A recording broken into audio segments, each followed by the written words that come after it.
While Nebuchadnezzar, king of Babylon, and all his army, and all the kingdoms and peoples in the empire he ruled were fighting against Jerusalem and all its surrounding towns, this word came to Jeremiah from the Lord. This is what the Lord, the God of Israel, says. Go to Zedekiah, king of Judah, and tell him, this is what the Lord says.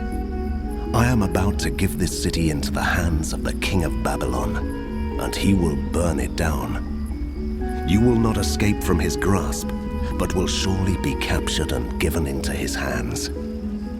You will see the king of Babylon with your own eyes, and he will speak with you face to face, and you will go to Babylon. Yet hear the Lord's promise to you, Zedekiah, king of Judah.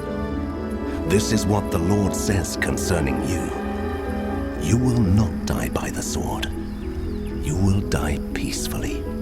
As people made a funeral fire in honor of your predecessors, the kings who ruled before you, so they will make a fire in your honor and lament. Alas, Master! I myself make this promise, declares the Lord. Then Jeremiah the prophet told all this to Zedekiah, king of Judah, in Jerusalem, while the army of the king of Babylon was fighting against Jerusalem and the other cities of Judah that was still holding out, Lachish and Azekah. These were the only fortified cities left in Judah. The word came to Jeremiah from the Lord after King Zedekiah had made a covenant with all the people in Jerusalem to proclaim freedom for the slaves. Everyone was to free their Hebrew slaves, both male and female. No one was to hold a fellow Hebrew in bondage. So all the officials and people who entered into this covenant agreed that they would free their male and female slaves and no longer hold them in bondage. They agreed and set them free. But afterward, they changed their minds and took back the slaves they had freed and enslaved them again. Then the word of the Lord came to Jeremiah. This is what the Lord, the God of Israel, says. I made a covenant with your ancestors when I brought them out of Egypt, out of the land of slavery. I said, every 7th year, each of you must free any fellow Hebrews who have sold themselves to you. After they have served you 6 years, you must let them go free. Your ancestors, however, did not listen to me or pay attention to me. Recently you repented and did what is right in my sight. Each of you proclaimed freedom to your own people. You even made a covenant before me in the house that bears my name.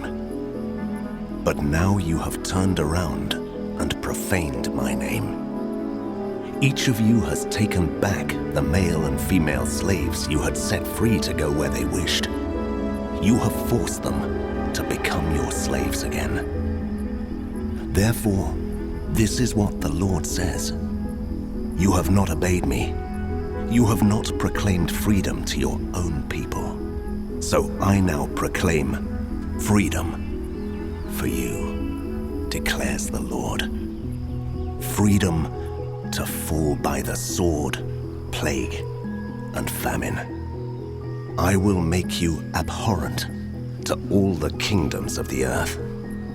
Those who have violated my covenant and have not fulfilled the terms of the covenant they made before me, I will treat like the calf they cut in two and then walk between its pieces. The leaders of Judah and Jerusalem, the court officials, the priests, and all the people of the land who walked between the pieces of the calf, I will deliver into the hands of their enemies who want to kill them. Their dead bodies will become food for the birds and the wild animals. I will deliver Zedekiah, king of Judah, and his officials into the hands of their enemies who want to kill them. To the army of the king of Babylon, which has withdrawn from you, I am going to give the order, declares the Lord, and I will bring them back to this city, They will fight against it, take it, and burn it down. And I will lay waste the towns of Judah, so no one can live there.